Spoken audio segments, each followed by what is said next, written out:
Hello everyone, I'm your hostess with the mostest, 8 Second Gaming, and Split 2 of Season 13 is just about to drop. So today we're going to be going over a few tips and tricks for World's Edge, talk about some stuff that you're going to need to know about the map itself, and more. But if you guys are looking to go hard next split and really climb the ranks, then you need to check out the GameLeap website. Over there we have top level coaches creating the most highly informative guides and courses, all to make you the best player you can be. So if you're looking to become an Apex god, click the link in the description, pick yourself up a membership, and start to climb today. Now the first thing that we have to cover is just some basic things about World's Edge. This map is widely known as the best map in the game for ranked, and a lot of players do love it. And there is a good reason that it is the main competitive map in the game right now, and has been since this map came out. You as a player can learn a lot on this map. It is probably the best to grow on. There are a lot of options for every playstyle, and no matter how you want to play the game, the map can accommodate that. It's not as third party as Olympus or Kings Canyon, but you also don't have to search for 15 minutes to find someone like how some games on Stormpoint can be. So it is pretty much just a perfect middle ground between all the maps. Now the second thing that we have to talk about is what's known as the dead zones. These are the areas of the map that you do not want to be fighting in. If you make any sort of noise, like if you step on a twig and it snaps, then teams will be rushing towards you, and you can end up causing a huge fight that has third, fourth, fifth parties, and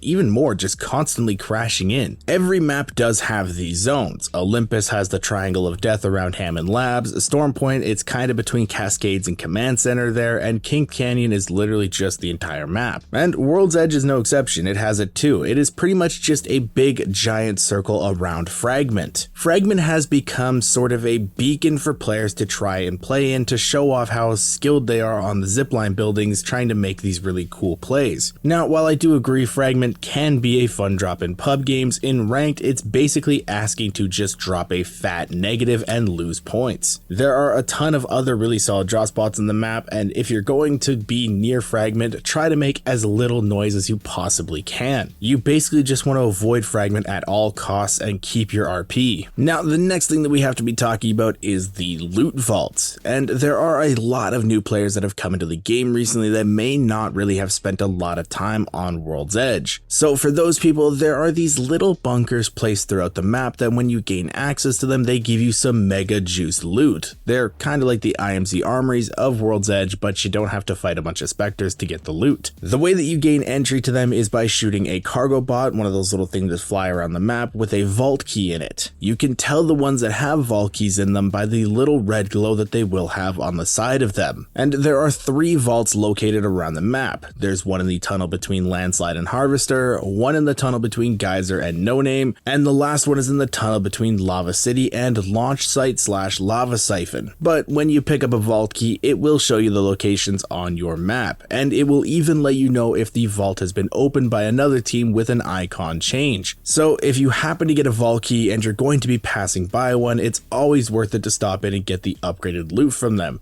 And also in some cases it is worth changing your rotation pattern to accommodate the vault. But if you're not going anywhere near them, like if the last vault is in Lava City and you're going to Skyhook, it's not worth running over there to get it. Just drop the vault key, it's not worth wasting the space. Now our next topic is going to be some legends talk. I'm going to be outlining 3 main legends that you should be looking to pick up next split. Now do keep in mind that these are just 3 legends that are strong in their own aspects. I will be doing a legend tier list and even a team comp video later on in the split, so if you're interested, stay tuned for those. But this is going to cover 1 offensive, 1 defensive, and 1 utility characters, so no matter what kind of playstyle you have, you will have someone to look for. And to start things off, we have our offensive character, and that's going to be Wraith. Wraith is still a very strong legend in Apex. While she has seen some changes over the years and other characters like Ash and Octane now exist, she is still pretty much the main go-to legend for World's Edge. There are a lot of times where teams need her portal to finish off a rotation, or maybe even grab a care package, or even towards the end of the game, you might need to portal dance to pull off that clutch win. And there's no other character that can do that other than Wraith. You can use Octane for some of those, but not all of them, and like Ashe, you can use them for some of them, but not all of them. So Wraith is really the best pickup for World's Edge, and there have been a lot of Wraith mains recently that have been swapping off her, so if you're one of those people, you may want to look at picking her back up. For your defensive legend, the best option right now is none other than Daddy Gas Barrel Caustic. World's Edge has a ton of buildings to hold, but on top of that, there's also a lot of open area that teams may be playing as well, and no other defensive legend can stall out building pushes, hold open areas, and still be able to go on the offensive when needed like Caustic can. Even with the changes to KP raising them a little bit, the placement point boosts will still be a much needed thing for your climbs, and in most cases you're going to be needing a Caustic on your team to keep people from sieging your building. Caustic is going to be very strong next split, so you probably will be seeing him a lot. Teams are probably going to be looking to play a lot more passively on World's Edge than they have in past seasons, so Caustic is going to be a pretty much needed team member. And for utility, you may want to look into grabbing Crypto. Crypto is in a very strong spot in terms of his team usefulness right now. Being able to scan beacons from a distance is something that should never be underestimated. Now, where Crypto does fall off is that he needs a full team built around him in order to get the maximum amount of usefulness out of him. But if you're able to pair him up with a team that can rotate hard for center zone, hold a spot, and play for endgame, he is very strong. And his EMP is also insanely good for endgame. He's able to destroy bubbles and any other random things floating around. So while he didn't see much play on Stormpoint, I do expect a few more teams to be grabbing him for World's Edge, especially if they're picking up Caustic and looking to play for zone. And next up, we need to talk about the kill changes. With this split, we are seeing a few changes to the rank system, lower RP costs and kills being worth more. But just because the kills are worth more doesn't mean you should be running around only looking to fight. That is a super risky style of play and will open your team up for a lot more third parties, and your game is going to end very quickly. When you run around and fight, you are basically gambling with your points. And yes, while I do agree fighting is a very important part of the game and is a necessary skill for climbing, the issue comes when you overfight. That is a huge issue that a lot of players have in ranked. A lot of the time they don't know when to let a team go by or even when to disengage a fight, and that is something that keeps a lot of players hard stuck, making them lose points and stay in those lower ranks. Now, some people that do want to try and adopt the edge style play where they look for kills on the edge of ring will say, hey,